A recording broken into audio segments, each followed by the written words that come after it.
پاکستان کا تو میں ماں باپ اور ہمارے اسکول کلچر تو دیکھ ہی لیا تھا، لیکن میں نے مغربی کلچر کو اندر سے دیکھا، اور پھر میں نے اپنا تجزیہ کر کے میں پھر ان نتیجوں پہ پہنچا، اور آہستہ آہستہ جو اصل چینج جب میرے میں آیا، جب میں نے نبی صلی اللہ علیہ وسلم کی زندگی پڑھی، ان کی سیرت پڑھی، اسٹڈی کیا اس کو، تو اصل میں تو چینج تب میرے میں آیا۔ تو میں یہ سمجھتا ہوں کہ جو ہم نے اپنے بچوں کو اگر ہم نے صحیح تربیت دے دی اور صحیح معنی میں ان کو سیرت نبی، ان کو اسکول سے ان کو صرف بتا دیا کہ وہ ان کا راستہ کیا تھا، یہی اس قوم کو اوپر اٹھا دے گی۔ کیونکہ کوئی قوم جس کا کیریکٹر بڑا نہیں ہوتا وہ بڑی قوم نہیں بن سکتی۔ تو جو انہوں نے مدینہ میں کیا کیا تھا، انہوں نے سب سے پہلے تو 2 پرنسپلز پہ مدینہ کی ریاست بنائی، عدل اور انصاف اور فلاحی ریاست، اور انہوں نے پھر انسانوں کی کیریکٹر بلڈنگ کی۔ وہی لوگ تھے، انہوں نے ان کو جو کیریکٹر کی ٹرانسفارمیشن کی، یہی چینج تھا۔ تو وہ تو دنیا کے سامنے وہ لوگ جو عرب 2 سپر پاورز کے بیچ میں تھے، کوئی حیثیت نہیں تھی، وہ ایک تاریخ ہے۔ یہ کوئی یعنی باقی اللہ کے پیغمبروں کی تاریخ میں اس طرح ڈیلی زندگی کسی کی بھی نہیں ہے۔ یہ ہمیں اپنے نبی کی تو ہمیں پہلے دن سے پتہ ہے کہ ان کی زندگی کب انہوں نے ہجرت کی اور پھر کب دنیا سے گئے، وہ سارے ان کا ریکارڈ ہے ہمارے پاس، کہ کب جنگ بدر ہوئی، پھر خندق ہوئی، پھر وہ جو ان کو صلح حدیبیہ ہوئی، یہ سارا تاریخ کا حصہ ہے۔ تو ایک سمجھ لیں، ہمیں کبھی اپنے آپ سے پوچھتے رہیں کہ یہ کیا ٹرانسفارمیشن تھی کہ ایک دم، یہ کہیں بھی دنیا کا اس کی کوئی مثال نہیں ہے کہ ایک دم ٹرانسفارم ہو کے ایک دنیا کی امامت کی۔ اس لیے اللہ کہتا ہے کہ ان کی زندگی سے سیکھو، ہماری بہتری کے لیے۔ ہم اگر اس پہ چلیں گے قوم اٹھ جائے گی، اگر انسان ان کو کاپی کرے گا وہ کیریکٹر بڑا ہو جائے گا۔ پھر جب سے مجھے حکومت ملی تو میں نے یہ کیوں میں نے رحمت اللہ عالمین اتھارٹی کا فیصلہ کیا؟ سب سے پہلے میں کیونکہ مغربی کلچر بھی سمجھتا تھا، اپنا بھی کلچر دیکھا، تو میں نے یہ ریئلائز کیا کہ گورنمنٹ کئی چیزیں نہیں ٹھیک کر سکتی۔ کیا نہیں ہم ٹھیک کر سکتے؟ مدینہ کی ریاست میں جو قرآن کی آیت ہے امر بالمعروف، اچھائی کے ساتھ کھڑی اور برائی کو ختم کرو، یہ جو برائی کے خلاف کھڑے ہو، یہ جو بیسک جس کو ایک مورالٹی یا ایتھکس ایک سوسائٹی کی، اس کے اوپر بیس ہوتی ہے۔ تو میں نے جب دیکھا کہ ہمارے سے وہ بہت آگے ہے، مغرب برطانیہ کا جو سوسائٹی ہے وہ ہمارے سے بہت آگے ہے، وہ واقعی برائی کو دباتی ہے اور اچھائی کے ساتھ کھڑی ہوتی ہے۔ ان کی جو ایتھکس ہے، ان کی جو مورالٹی ہمارے سے بہت آگے ہے۔ کبھی بھی وہاں کوئی تصور بھی نہیں کر سکتا کہ وہ پبلک کا پیسہ چوری کرے، کوئی مقصود چپڑاسی کے نام پہ 4.25 ارب روپیہ رکھتے اور وہ کئی شکل بھی دکھا سکے۔ سوسائٹی روکتی ہے اس کو، کیونکہ میں نے تو وہاں دیکھا ہوا ہے۔ وہاں ایک لارڈ آرچر تھا، بڑا قریب تھا مارگریٹ تھیچر کے، وہ صرف اس نے عدالت میں جا کے اس کا جھوٹ پکڑا گیا، 3 سال جیل میں گزارا۔ سب سے طاقتور پرائم منسٹر کا وہ قریبی آدمی تھا۔ لارڈ آرچر نے 3 سال جیل میں گزاری، کوئی اس کو کھانے پہ نہیں بلاتا تھا۔ سنگاپور میں لی کوان یو نے جب سنگاپور کو چینج کیا، جب سنگاپور میں بھی بڑی کرپشن تھی، اس نے جب کرپشن چینج کیا، ذہن چینج کیا، امر بالمعروف وہ امپلیمنٹ کیا، تو اس کا جب قریبی دوست تھا جو منسٹر، جب اس نے کرپشن کی پکڑا گیا، خودکشی کی اس نے، کیونکہ اس کو پتا تھا معاشرے میں اب مجھے کوئی آنے نہیں دے گا۔ میں اپنی کیبنٹ کو بھی بتاتا رہتا ہوں کہ امریکہ کے اندر ایک بہت بڑا ملٹی بلینئر تھا، برنی میڈوف، اس کے اوپر فلم بھی بنی ہوئی ہے۔ سب سے سارے بڑے بڑے لوگ، سیلیبریٹیز اس کو ملا کرتے تھے، سب سے طاقتور بڑا پرومیننٹ آدمی کہنا جاتا تھا، امیر ترین تھا۔ پتہ وہ ایک فراڈ سکیم، پونزی سکیم میں پکڑا گیا۔ اس کے 2 بیٹے تھے، ایک نے خودکشی کی، دوسرا گھر کے اندر ہی بند ہو گیا اور بیماری سے مر گیا, بیوی نے طلاق دے دی. ابھی رپورٹ ایک اور ابھی دیکھ رہا تھا, اس کی بہن اور اس کی بہن کے ہسبینڈ نے خودکشی کر لی. یہ کیوں کی ہے؟ کیونکہ معاشرے کے اندر جگہ ختم ہو جاتی ہے ان کی. تو ہم اگر کرپشن سے یہاں لڑنا ہے, اور یہ یاد رکھیں کہ ملک صرف غریب اس لیے ہوتے ہیں کرپشن کی وجہ سے.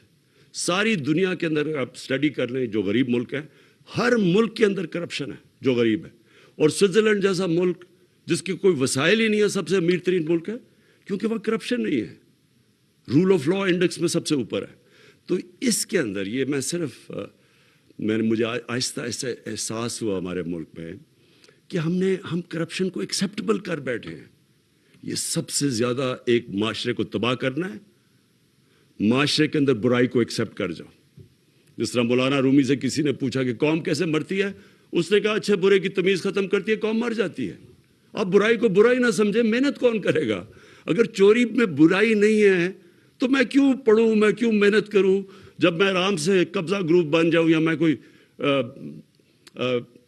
منسٹر بن کے پیسے بنانا, میں کیوں محنت کروں؟ اس لیے مدینہ کا جو ریاست تھی وہ اس بنیاد پہ کھڑی کی گئی تھی. تو ادھر وہ ہمارے سے بہت آگے ہیں.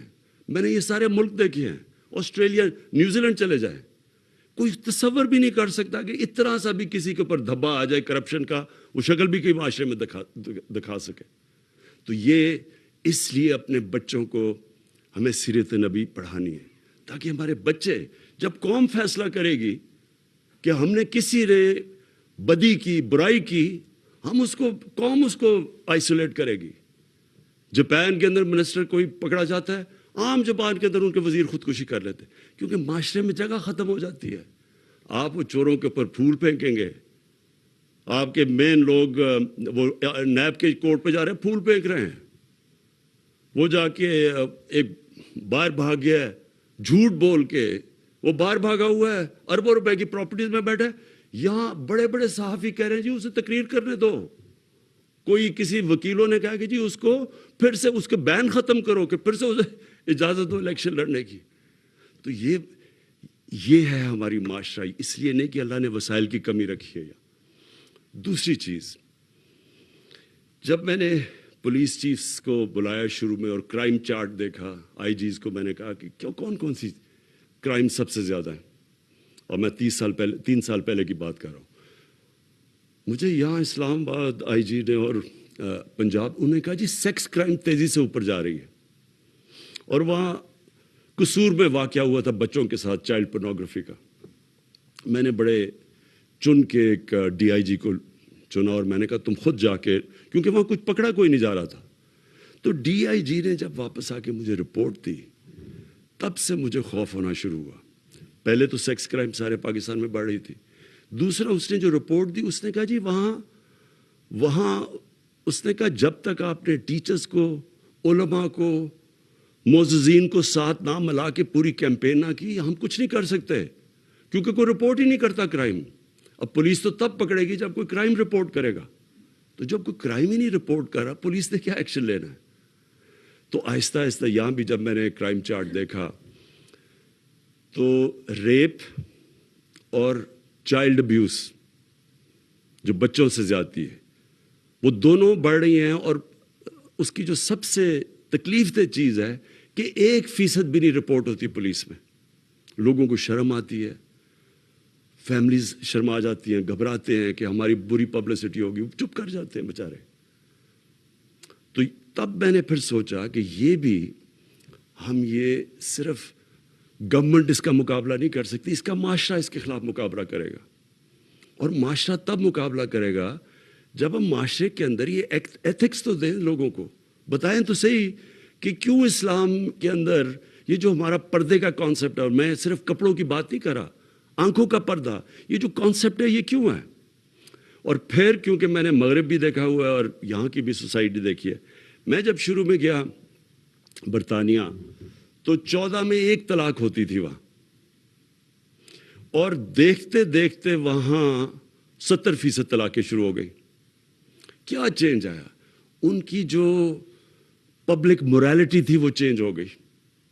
جو ٹی وی پہ اور فلموں پہ جو چیزیں آنی شروع ہوئیں وہ آہستہ آہستہ زیادہ فحاشی بڑھتی گئی. جیسے جیسے تو پھر جب ہم اپنا دین کو اسٹڈی کرتے ہیں کہ یہ پردہ کیا کانسیپٹ، پردہ تو فیملی سسٹم کو پروٹیکٹ کرنے کے لیے. اور اس کے اوپر اگر کبھی کسی نے سمجھایا لوگوں کو کہ اس کے پیچھے کیا ہے، ہم تو صرف کیا کہتے ہیں آرڈر کر دیتے کہ جی کپڑے ایسے کرو ویسے. پہلے اس کی سائیکالوجی تو پیچھے بتائیں کہ کیوں کہہ رہے ہیں آپ، کیونکہ اس کے پیچھے تو بڑا فلسفہ ہے. اور جیسے جیسے ایک سوسائٹی کے اندر آپ فحاشی بڑھاتے رہے، سب سے پہلا مسئلہ آتا ہے فیملی سسٹم میں.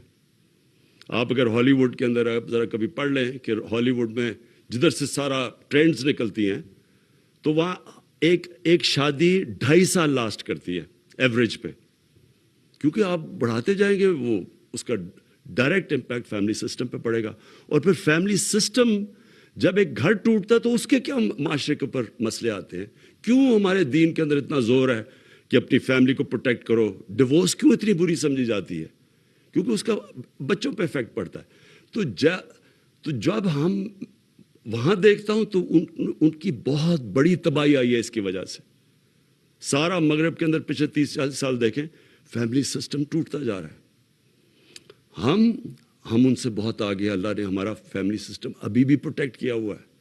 اور ابھی بھی ہمارے علماء کو، ہماری یہ اتھارٹی، کم از کم ہم اپنے یوتھ کو یونیورسٹیز میں کالج میں بتائیں تو صحیح کہ فلسفہ اس کے پیچھے کیا ہے، کیا پرابلم ہوتا ہے جب فیملی ٹوٹتی ہے. بچوں کے اوپر کیوں نہیں بچے کمپیٹ کر سکتے ایکڈیمکلی جب ایک ٹوٹے ہوئے گھر سے آتے ہیں. ان کا اس کے بڑے اب اس کے اوپر کافی ریسرچ ہوئی ہے، ہمارے لوگوں کو پوری طرح اس کی سمجھ. اس لیے میں نے، کیونکہ یہ معاشرہ لڑتا ہے اس سے، یہ گورنمنٹ نہیں لڑ سکتی. اور تو ہم نے تب سوچا کہ اس کا تو طریقہ یہ ہے کہ ہم اسکالرس کو اکٹھا کریں اور پھر سارے اور بھی علماء سب کو اکٹھا کریں، تقسیم نہ کریں. یہاں ایک یہ بڑا پرابلم ہے کہ سب کی اپنی ڈیڑھ انچ کی مسجد بٹھا کے علیحدہ چل رہے ہوتے ہیں. مقصد تو ہم سب کا ایک ہی ہے.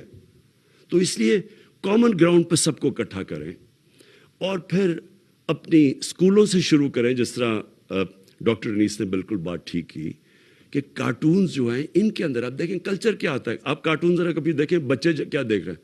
نہ وہاں ماں باپ کی عزت ہے. ماں باپ کی عزت کے پیچھے پورا فلسفہ ہے.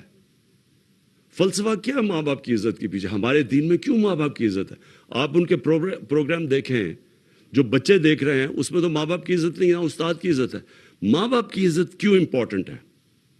ماں باپ کی عزت اس لیے امپورٹنٹ ہے کہ ماں یا باپ خود جو مرضی زندگی کے اندر گناہ کریں اور برے کام کریں، وہ چاہتے اپنے بچوں کو ان سے سیکھ کے بچوں کو کہتے ہیں کہ آپ یہ نہ کریں.